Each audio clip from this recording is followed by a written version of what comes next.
Bonjour, bienvenue, Serge. How you doing? I'm excellent. Very nice to have you, and very nice to be able to finally have this interview that we are planning for so long to have. I know, but it's worth waiting for, right? Absolutely. Absolutely. So shout out to Stephen Ibaraki for introducing us and having a great time, dinner on, on the beach and stuff like that, and getting to know each other. And so thanks, Stephen. And how about we start, Serge, with if you could briefly introduce yourself. Don't tell us everything because then I'll be done. But just you're like, where are you from, your family, things like that. Maybe something you've never told anybody in your life you want to tell now. I don't know, but go ahead. Well, Serge Conesa, I'm French. Nobody's perfect. Living in Switzerland. I was an immigrant in Dubai and very soon immigrant in the US again, basically immigrant all my life. What can I say? Well, I'm unmanageable. I have to confess. You wanted to have a confession? Here it is. You got it. All right. And very happy to be with you. And in fact, to be able to share and to spend a wonderful time that we had together, because we share and we definitely have so much in common. So looking forward to that interview and to tell you exactly what I think. And it's not just height that we have in common. We have lots of other stuff too. Well, you're in Switzerland now. If I remember correctly, you were born in France, right? I'm born in France, yeah. But I'm not in Switzerland now. Right now, I'm in New York. You're in New York right now. I know it's tough to keep track of it. But you did go to school at le Conservatoire National des Arts et Métiers. You did go to school there, right?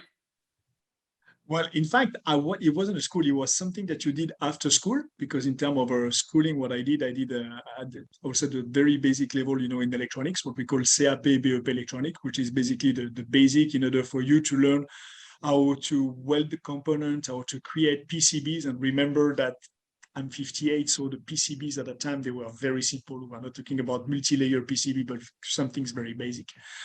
And it was quite nice because you learn really the fundamentals of electronics from the very, very beginning, starting on the electrical automatism, then the first, integrated processor called the first CI. And then you see the entire evolution till now. Well, we clearly were not talking about the same. Yeah, it's incredible. I can tell how old I am. There was Fortran and COBOL in my university at the time, and we had to bring punch cards to the big computer room so they could put it out the report and everything. It's like, holy cow. But with respect to La Conservatoire, what was that all about, and how did that have an impact on you? In fact, I would say it was after my study. In fact, I did because at the time I said it was some challenge between a private school and public school in France. And coming from the private school, I would say public school didn't really like us. I would say as a student, unfortunately, you're right in the middle of something that you don't even understand. And then you have an option. Either you go to the unemployment agency or either you find a job. So I decided to find, I would say, my first job at loading and offloaded trucks, and to work at night, on the after-hour school, in addition to karate, to sport. And this is where I did math, physics, and nuclear science at the CNAM. That's Conservatoire des Arts et Métiers. Just math, science, and nuclear science, and nothing special, right? Well, I'm not a scientist. Not as you. Good point. Share with us a little bit how you navigated your journey around career and even life. You had that initial education, and then you zoomed forward into Fortune 500s and a whole bunch of startups, like a whole bunch. What was your thoughts early on about what was ahead? I had seriously no clue that I will have that kind of career, if I can call what I did a career. Basically, what happened is, when I'm starting to offload trucks, my dad was looking on a newspaper and found a company called Transac Alcatel, which was the very beginning of the electronics, where Transac, SEMS, and R2E become the French electronics, and then become Bull, Compagnie des Machines Bull. And And in fact, I was really working at they told me, Serge, he said, well, he said, you have to apply, son. Okay, this is something. So I apply and been retained to be one of the three, I would say the people to be part of those organizations out of 90. And this is the way everything started. And I started in a maintenance. So basically I was maintaining ATM system and mini and micro system because the PC was clearly not existing at the time. And when you speak about COBOL and Fortran, I used to debug in COBOL and Fortran. So here we are. So this is the way the journey started. And then after that, well, you see the entire evolution on what happened. I did the first Ethernet network in French with Bill. Moving forward, I was working for AMP, which is now Tyco. So I got a chance to know the ISO 8877, which is the RG45 that everyone used today and no one even remember it was a standard based. And we saw the first PC. We saw, I would say, all the language, the DOS and all the technology moving forward from MOS to CMOS to very high integration.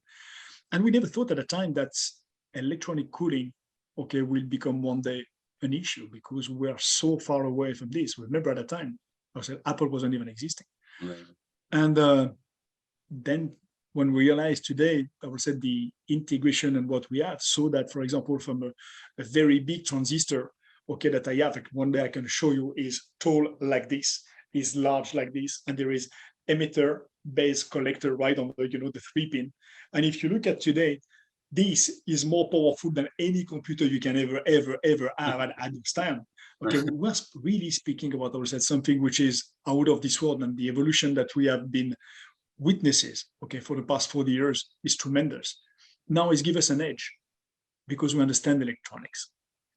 We understand welding. We understand what is the material and the component that we are using and what are those all the issues that we are facing. And that's what we need to make at the service in order to solve the problem. Because otherwise, which is very funny today when you ask a question, you said, well, when you go to a meeting when there is data centers, people around are talking, and they say, well, if there is any of you who have an electronic background, and most of the time you have no answer. Well, data centers is about cooling electronics.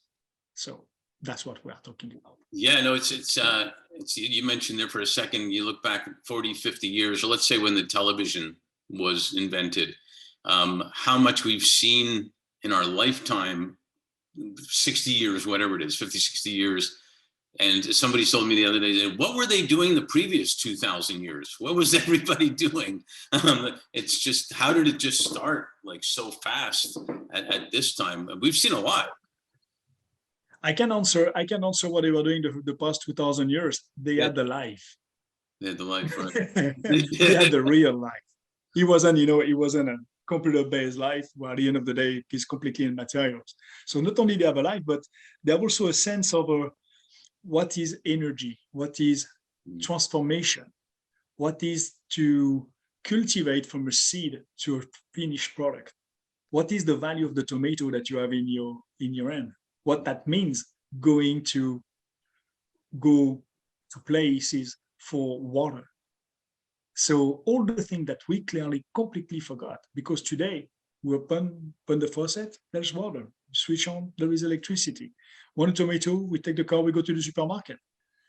But if we will have to build everything we need in order to supply to our actual life, forget about this, it will never work. We can't even remember. We can't even remember people's phone numbers anymore. It's all just there, type of thing. So. It's all memorized, absolutely. Yeah. So when and how did the idea light bulb really come on for you? Because I know you spoke about. I'm sure you remember this. Your ultimate dream is to create the World Bank of Energy, and that this is also a quote. I got your own quotes. We need to leave behind a world based on eco-conservation and environmental conservation. How did that all come to be for you?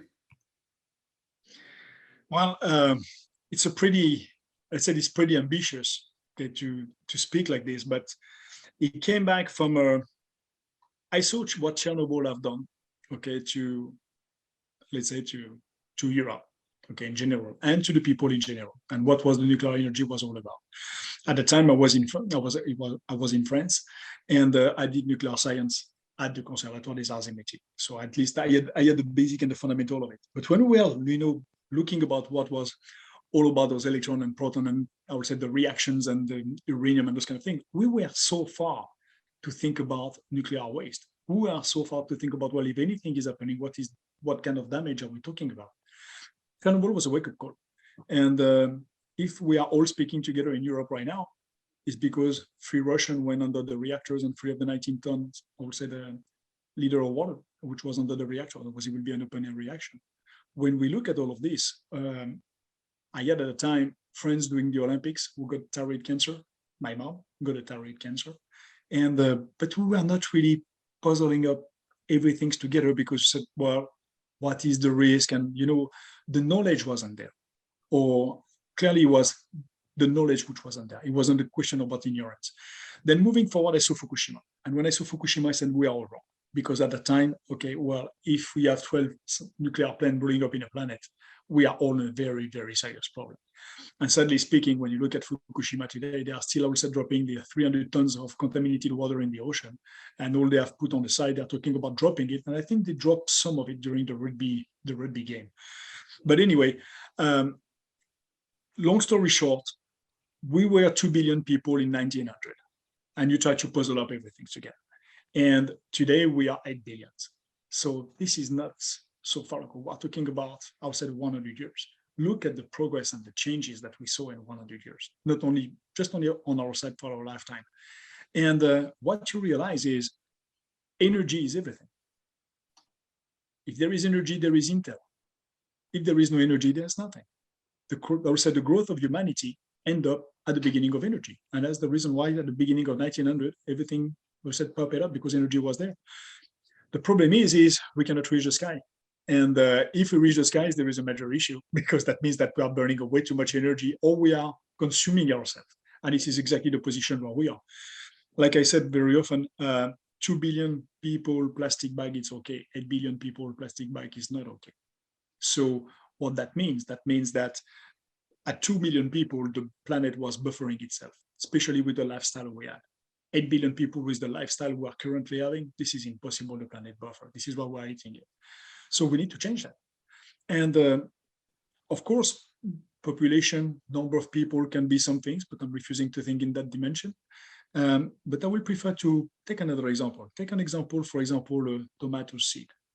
And if you look at a tomato seed, during the time that the seed become a tomato, there is 50% of those tomatoes who are basically going to be thrown away because they are not round enough, they are not red enough, they are not fitting the criteria in order to be on the shelf that we know in the supermarket. At the time when they are in the supermarket, you see 20% of them because 30% after that, I would say, are on past due, and they're going to be going to garbage.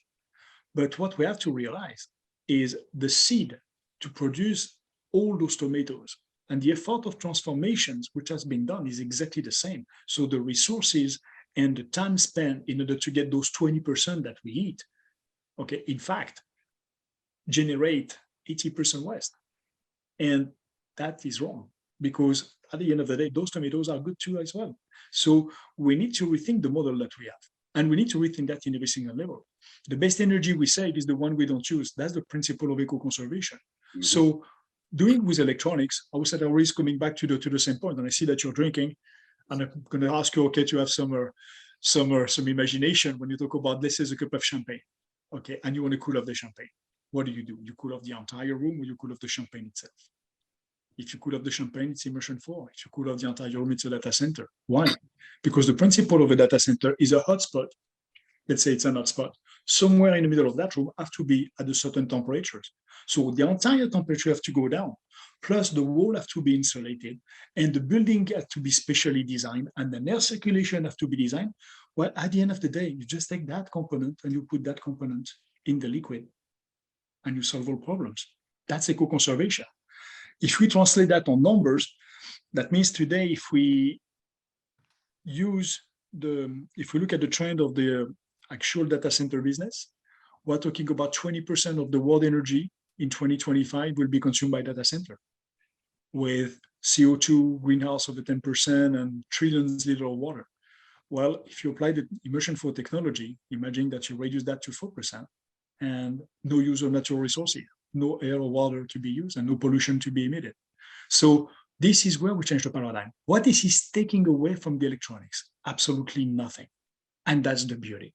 On the top of that, immersion for technology, because of the way we cool these electronics into the liquid, allow also to reduce the e-waste, which is today concerning 30 million women and kids. Of course, far from the eyes, far from the heart, it's dropped somewhere in Africa or somewhere in an island and nobody cares. Well, we're producing those data. So it's maybe time to do something about it. So what is in energy when we talk about saving out of 20%, there is 15%, 16%, in fact, which are gone. Well, that means that 5% of the world energy is 468 nuclear plants at 1 gigawatts times 5. That means we are basically saving with immersion for technology more than 1,500 nuclear plants at 1 gigawatts. The World Nuclear Association has a plan to create 1,000 nuclear plants in order to sustain the humanity and to be able to provide energy. It's a waste of time. And I said that in one of my conferences. Well, let's give right now all the money in the world, all the uranium in the world, all the technology in the world to build, at the time we speak right now, 1,000 nuclear plants. They will start to be operational in 15 years from now. 15 years from now, we are more than 1 billion people more into the planet, and we still didn't solve any problems. Mm-hmm. So the real problem is not producing energy, even if it is one of them, but the real problem is how do we use that energy? Can we use that energy based on eco-conservation, still providing the need and sustaining the need that the humanity is having? And that's what Immersion 4 is all about. For data centers, for electronics. I wish those principles will be applied to everything. So eco-conservation means no use of natural resources, because we are the, and correct me if I'm wrong, I think we are the most intelligent species in this planet. Well, it is up for debate, but go ahead. It's for debate. Yeah. So how, as this most intelligent species, we design everything, we created so much things, so much good, so much tools, so much everything, that today we don't have any more predator, we don't have anything. How can we not take any responsibility for the vegetation, for all the other ecosystem around, with whom we are absolutely nothing? Because if they disappear, we're going to go down too. So intelligence also, I will go back to the native Indians. Well, maybe they didn't do Stanford, MITs, or big school, but those guys know when they have a group of buffalo, how to kill the right number of buffalo to be sure this is sustainable over years. And the two populations were growing nice together. Why we don't apply as a worldwide business model those principles? That's what Immersion 4 applies its own principle and its own way to do business. But that's can be a long subject.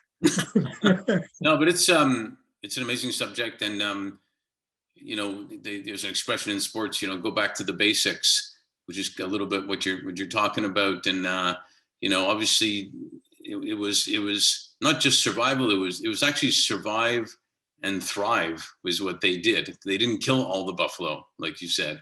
And it's interesting. I mean, you talk about Immersion 4, making the cloud, cool again. And, but you also talk about caring about the planet and data centers. And I just got off another call. Data is like the be all and end all of everything right now. And the community you mentioned that's impact, but also talk a little bit about the economic and political security factors that come into it as well. Absolutely. In fact, and don't get me wrong, data centers are not bad. Right. The technology we use for data centers are bad. We have the tendency, because humans are always pointing fingers, but we are pointing fingers to the people using their phone. Don't blame them. Don't blame any of us. Don't blame our kids for using their phone. In fact, when they're using their phone, they don't take the car or they don't take anything which having a way bigger carbon footprint impact to the planet than anything else. In fact, this is good. But if today they were using their phone, using, I would say, Immersion 4 data center types, well, they will be way more efficient, still preserving the planet, preserving natural resources, and using energy for what matters, which is powering electronics and producing data, because data is produced by electronics. So, of course, data is the eighth, I would say, natural resources in the planet. It's getting very obvious right now. And when you speak about data, we speak about Intel, we speak about data sovereignty. And data sovereignty and energy sovereignty are the two main challenges that every nation is facing. Right. Because we need to produce energy, we need to put data center in place, and we need to process the data. So are we going to put everything outside in the Arctic? We realized it wasn't a good idea. And on the top of that, countries now want to get that data, and they want to have that data in their own country. So what that means you have to have reliable, stable, and enough and sufficient energy for the population, but also for those mass, I would say, digital factories called data centers. And what we realized, and I made a study at a time, I was looking at what Ireland, was doing in Denmark, and basically Ireland was the perfect, let's say, countries to welcome data centers. A lot of renewable energy, few number of people to consume the actual energy, low level of traditional energy, and a lot of space. Well, they put data center in place. At the time, at the COP21, they were right on target in order to meet the objective. At today, they are not on target, and they cannot be, because data center today implies creating more power plants, creating, I would say, a bigger grid, and having all those factories in order to provide a massive amount of energy would need to be stable, because data centers don't like to have unstable energy. And due to data center, they're not there anymore. So national sovereignty is impacted by the way we consume energy and the way we are producing data. So it is effectively a big challenge. And when we look about, I would say, other phenomenon which is happening right now, I would say on another part of the world, I'm not quite sure, we will have our data, to be anywhere else. It doesn't matter what we're talking about. I remember when at the very beginning, when Facebook was getting out, I said, oh my God, that's a fantastic tool. This is the best spying tool that you can ever find. You put yourself, all your friends, all your things, everything you have there inside. And I was just reminding, because my family was part of the resistance. And in World War II, every single letter going from the occupied France to the free France were opened by the Gestapo, by the Nazis at the time. Right. Imagine today that you go at war with someone, you just have to go on social media to know exactly who are your friends and to make everything's happening.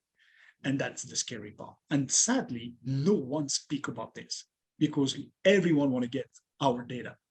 Well, it's maybe time as parents to teach our kids what matter and what is the importance and what that means. There's internet upon all the bridges, which is good, by the way, because in the same time you open all the bridges of knowledge. This is why we also know so much. Absolutely. So, there's a commercial on TV. There's a back echo here.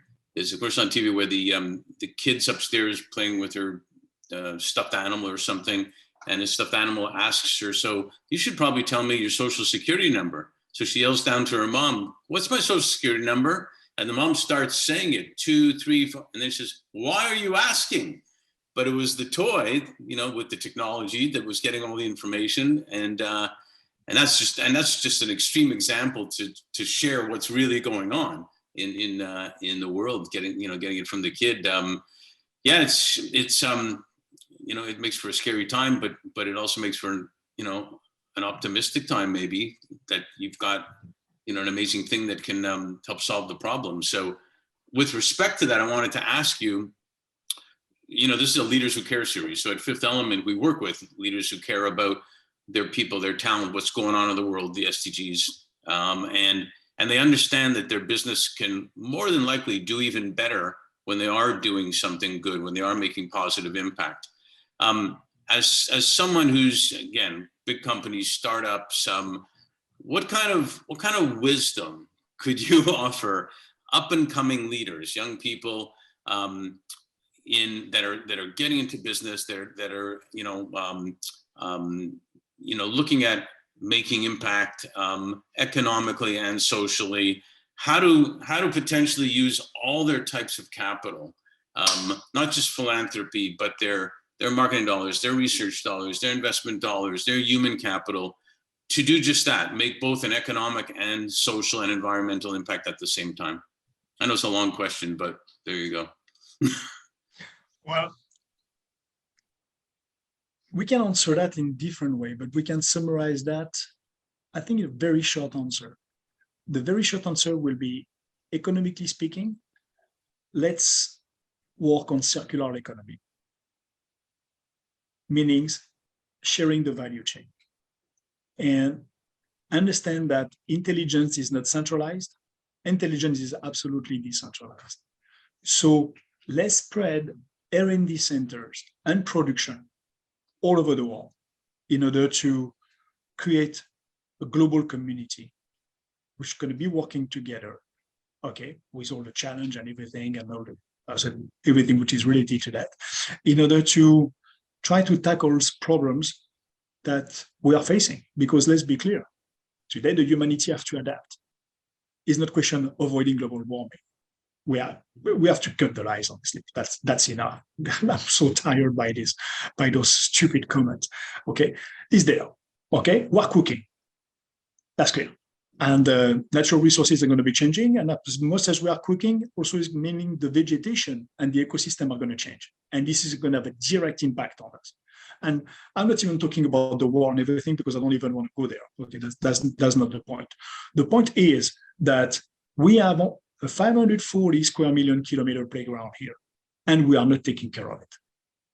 Okay, so when some of us, are talking about, well, let's go to the space. Come on, guys, you cannot even live in a studio on Earth, not even in a mansion. You need to go from continent to continent to go on vacation.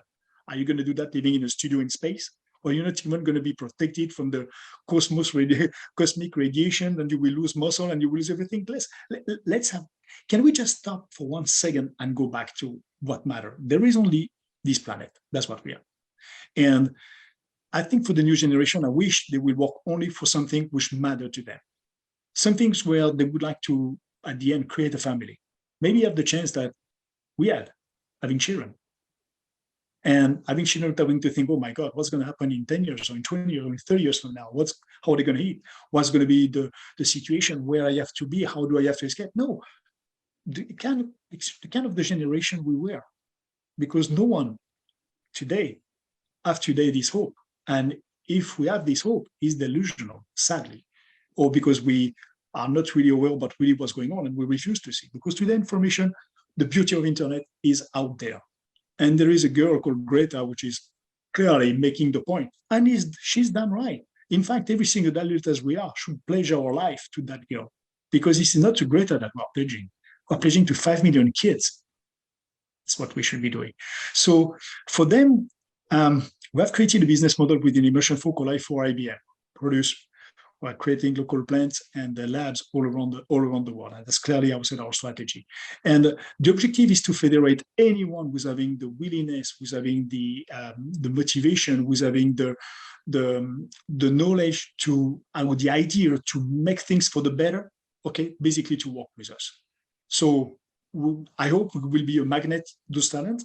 And to be honest with you, I hope I will not be the only one or the only company or the few companies in the world doing this. I hope everyone is going to do that, because we need to create a job. We are growing at 1 billion people every 13.7 years.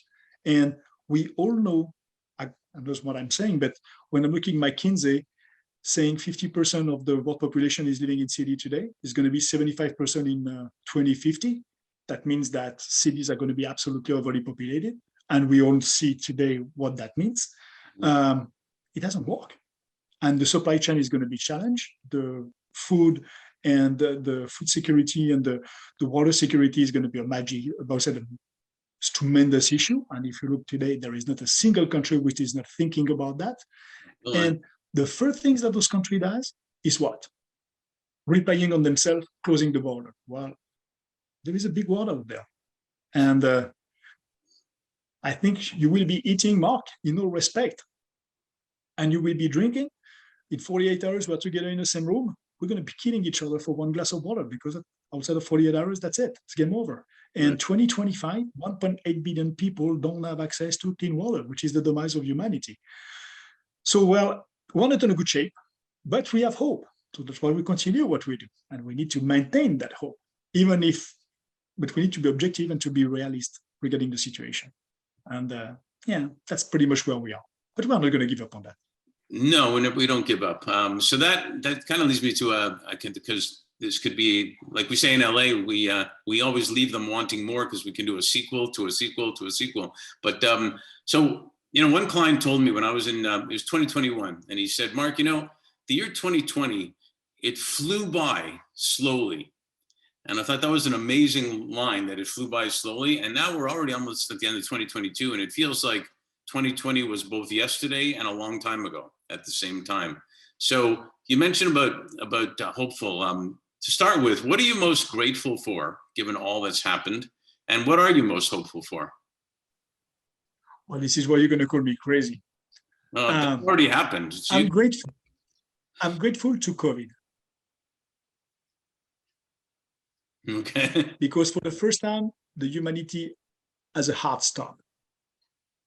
And for the first time, all generation, all mixed together, got the chance to think, to search, and to use those time to rethink their life. Right. And to rethink the way, not only their life, but the way we are living and the global situation. And I think it changed the humanity for good. Yeah. Then after that, it was because I got a chance to have my two children working with me in immersion 4, which was clearly not expecting, and it was pretty damn good actually to do that.